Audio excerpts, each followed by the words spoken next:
The majority of us are familiar with the bravery of the ancient Greek gods, but in terms of popularity and symbolic importance, the goddesses from classical Greek mythology are just as significant. Most of the ancient Greek goddesses lived in the heavenly realms above Mount Olympus, just like the Olympian gods, though there were quite a few exceptions too. Goddesses have unique abilities and had authority over particular facets of existence.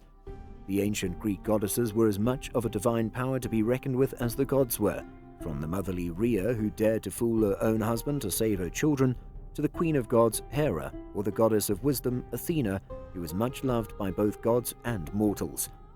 These are the top 10 Greek goddesses. Number 10. Hestia. Hestia, also known as the goddess of the hearth in ancient Greek mythology, was the oldest of the first three Olympian brothers, Zeus, Poseidon, and Hades. Hestia is thought to have been one of the three virgin goddesses, the other two being Athena and Artemis, who existed in the mythology of ancient Greece. She was the object of Poseidon and Apollo's constant pursuit because they both wanted to wed her. She never married a man, nevertheless, because she upheld the vow she had made to Zeus that she would always be pure and undefiled. She represented the ambience of a home that is warmed by a roaring fire in the hearth. The majority of ancient Greeks thought of her as the divine embodiment of calm in everyday family life. Her popularity never fully took off, however, as evidenced by historical and archaeological data. In fact, it's even claimed that she was demoted to make room for Dionysus in the pantheon of Olympian deities. Since Vesta stood for the unity of the Roman colonies and the major cities, she was in many respects far more significant than her Greek counterpart. Number 9. Hebe. Hebe, the youngest child of Zeus and Hera, was revered as the celestial embodiment of youth and beauty that never aged.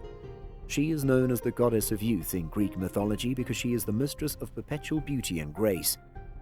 In the Greek language, her name itself means youth, and many people thought she could even make the old look young again. She was responsible for serving the nectar that gave the Olympian gods immortality on Mount Olympus. She was revered as a goddess who could grant youth, although she was more involved in Olympus's daily tasks, such as serving as Hera's handmaiden and even preparing the king's chariot. She later wed the well-known demigod Hercules, with whom she had two children, Alexiares and Anicetus. Number 7. Nemesis. Nemesis, as her name suggests, was a god of vengeance. Those who committed wrongdoing against others or gathered wealth they didn't earn would be subject to judgment and punishment by her. She served as a symbol for the penalties associated with each and every crime, and was also regarded as the god of retribution. For this reason, she was revered by many as the incarnation of all the consequences of sin in life. Nemesis wasn't known for judging crime or offenders with personal grudges. She prefers to consider each man's overall circumstance before determining whether to bestow him with varying degrees of bliss or a heavy dose of punishment. Her acts were intended to keep human affairs in balance. She was the one who gave out happiness while also dangling out suffering. It was her responsibility to ensure that there wasn't an excessive amount of either joy or grief. Number 7. Leto. Leto was one of Zeus's earliest lovers, and some would claim his favorite. She is regarded as the goddess of motherhood and is far better renowned for the difficult years she spent as a mother. Before Zeus married Hera, Leto had already given birth to Zeus's children, proving their intense love for one another. However, this did not reduce Hera's agony as she went to tremendous measures to render a helpless Leto who was pregnant hopeless. Leto eventually gave birth to Artemis and Apollo, the gods. Leto had reclaimed her lost prestige as a result of having two such strong gods as her offspring, and both Artemis and Apollo elevated their standing in Greek mythology. Despite the difficulties she faced, her cult spread as she and her kids moved from place to place. In the end, she was able to establish herself as a modest, maternal, and revered figure in Greek mythology. Number 6. Rhea. Rhea was a well-liked divinity during the time of the Titans. She was married to Kronos, another Titan who overthrew his father Uranus to become the new emperor, making Rhea the new queen. The first generation of Olympian gods, including Hestia, Hades, Poseidon, Hera, and Zeus, are believed to have been conceived by Rhea. She's frequently referred to be the mother of gods because of this, a term that she deserves much more than preceding deities like Gaia and Cybele. When she mustered the resolve to deceive her own husband Kronos in order to preserve her children, she further cemented this position. Kronos would devour every single newborn because he was so terrified that his kids would overthrow him.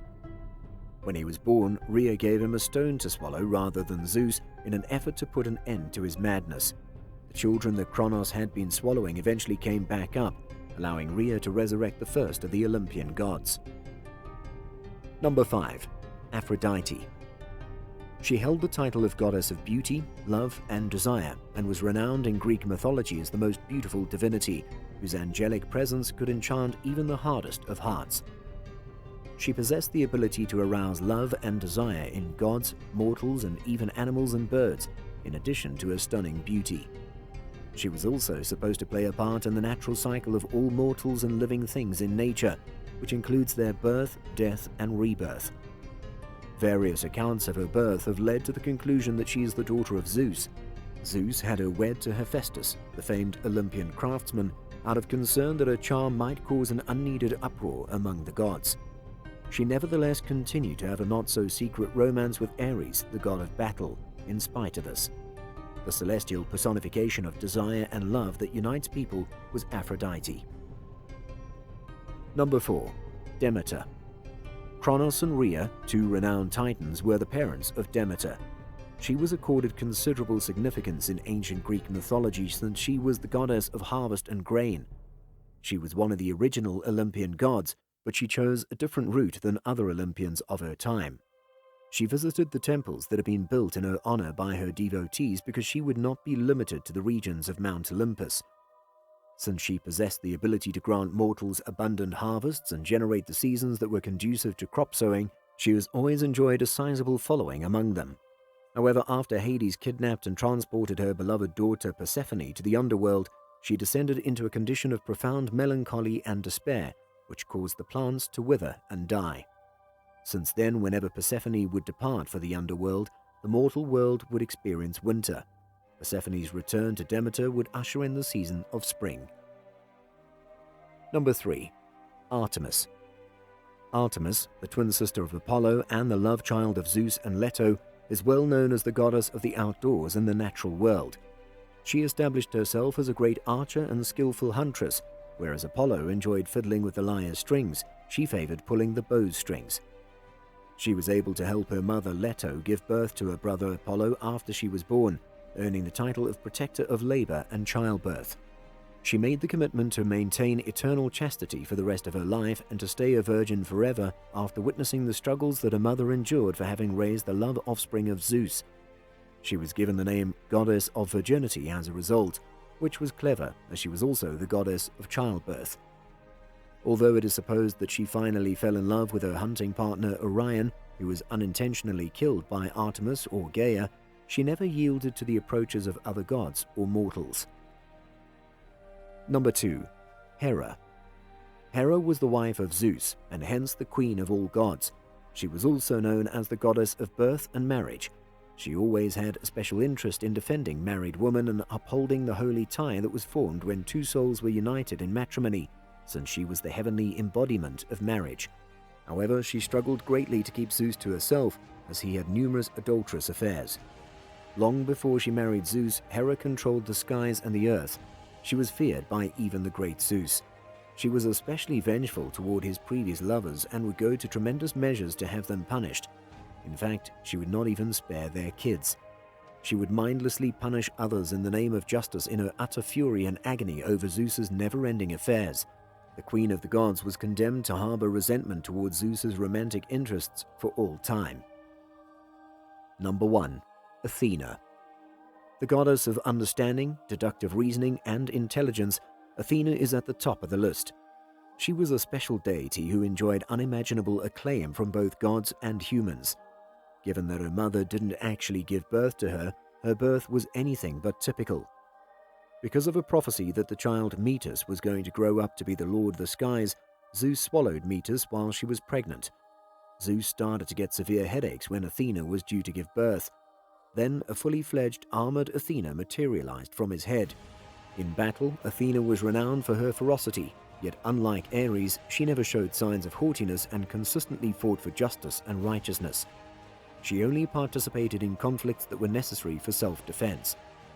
She represented reason, intelligence, and understanding in a celestial form.